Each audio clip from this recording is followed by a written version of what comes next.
nothing has changed.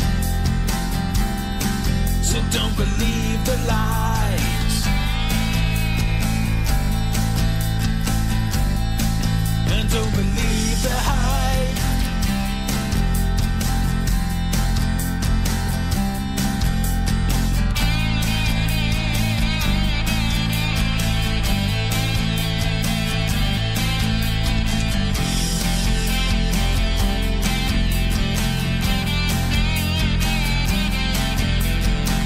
Stand up, defy. Stand up, defy. Stand up and fight for your beautiful lives. Stand up, defy. Stand up, defy. Stand up and fight for your beautiful lives. Stand up, defy. Stand up, defy. Stand up and fight for your beautiful lives.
Right on, Operation Neptune Spear, and you know that's not quite a ballad, but man, was that a kick-ass song, and not a little bit different from his usual stuff, but really, really cool, like lovely acoustic, and just still the kind of the heavy-set vocals, like really badass. And according to him, it's fresh off the iPad, so a great tune. That was Operation Neptune Spear with Beautiful Lives.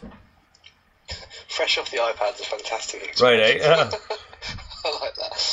Yeah, this is a great tune. Do you know what I love about this guy is, well, there's a few things I love about this guy, but first of all, the work ethic is pretty impressive. Like, he's just constantly writing tunes and releasing them, it seems. He's just, like, there's always something out, which is brilliant. So I absolutely love that. I love the versatility as well, because some of the stuff is, like, really metal-y, some of it's quite hard rocky, a lot of it's blues influenced in ways. And this is a really cool anthemic acoustic tune with a really gritty vocal in there as well. And I just think, great. The versatility is amazing. More people, I wish more people almost had the balls to do that and just, write and release tracks that make you happy and not worry about genre and stuff like that. I think it's really, really, really cool to see that side of him, and it's a really good tune. I really like it. Well, you know what, too? It kind of reminds me of like his vocals in some instances. It's almost like Lemmy sings acoustic. Yeah, it is. It's pretty cool. And just another side track, on December 2nd, when we interviewed Terry from Q Cliche, they'll be on because they have a new EP coming out, and we'll be actually broadcasting live from Mike G's apartment. So. Oh, nice. Yeah, nice. So because I'll be in transition from my old house to the new house, so I'll be staying at Mike's place for about 10 days. So chances are Mike will be home and be joining us. So maybe not for the interview part. I mean, he might just kind of sit in and listen, but he'll be there for the rest of the show, I'm pretty sure. So that'll be fun. And I'm trying to think there's a couple more things. Like Nina just got back to us, so I let her know we're going to be about 20 minutes later. So we won't be too much longer here. We've got a few more songs to get to. Take a quick break and get back to it. I hope that's not too fast. Just to add, actually, before we go to the next track, you talked about if Lemmy was singing acoustic. Have you ever heard a song called "I Ain't No Nice Guy"? I haven't. Which is Lemmy, Ozzy Osbourne, and Slash all in the same tune. It's no, outstanding if you haven't. I'll have to look that up. I have not heard that one new. Oh, mate, you and anyone listening, just go and look up. Not now, because we're going to play a track in the break. Look up. A bit. Really nice guy. I think it's a Motorhead tune, but the three sort of key players in it is Lemmy and Ozzy share the verses, and Slash does this solo in the middle of it. So I don't know how they came up with that collaboration, but it was amazing. Well, exactly, right? Who cares how they did? It sounds awesome, so let's go with it. And it's an acoustic track, which is the link back to what you were just saying. But yeah, there you go. Enjoy. Well, our next one up is an artist by the name of Rory Gillanders, and apparently he got the information from you, Mike. Excellent. And they're great tunes, so we're gonna play one of his tunes. We'll have one for the week following. So the first one up by Rory Gillanders is called "Morning Sun." Dig this.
Rory Gillanders with Morning Sun. That was an awesome tune. Like, he's full artist, but like a really good, like, very powerful, like very catchy. Like, I mean, I just love the hook to it. Like, I mean, great vocals, a great tune. Like,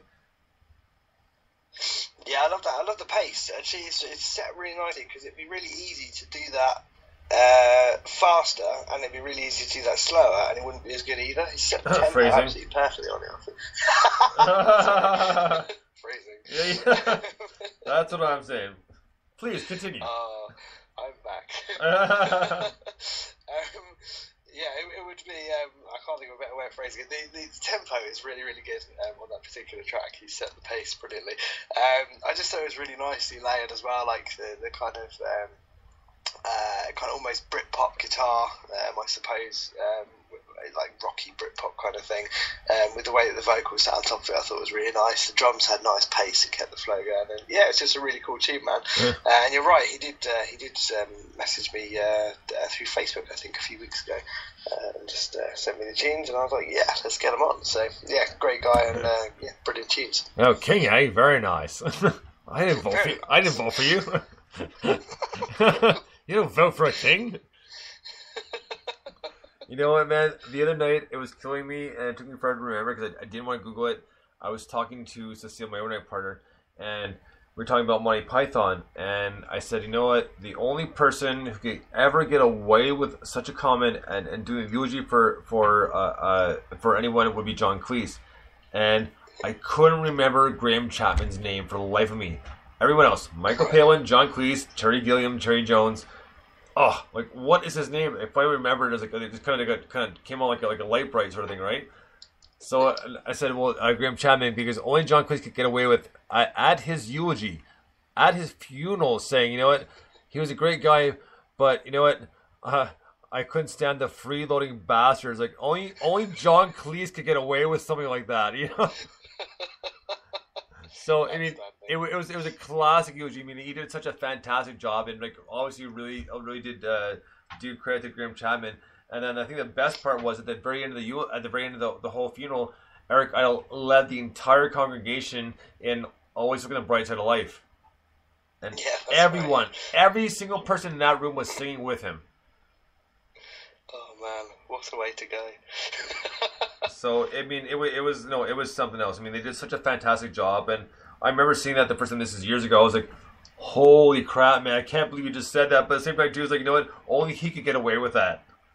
There is no one else on the planet who can get away with Absolutely, 100% no.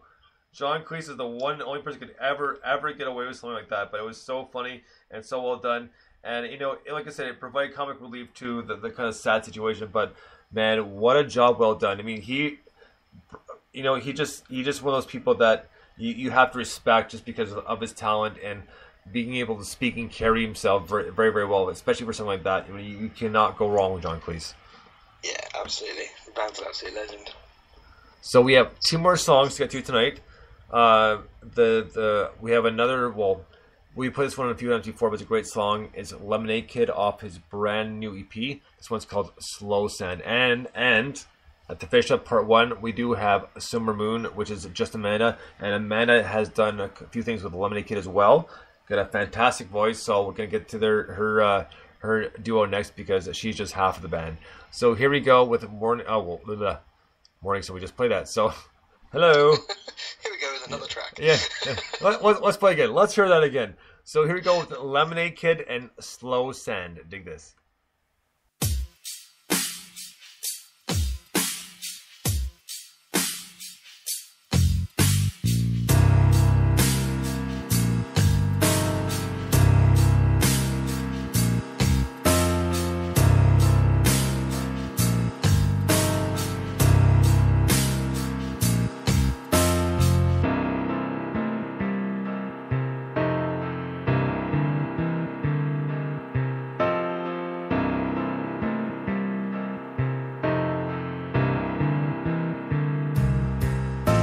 Sinking in so sad.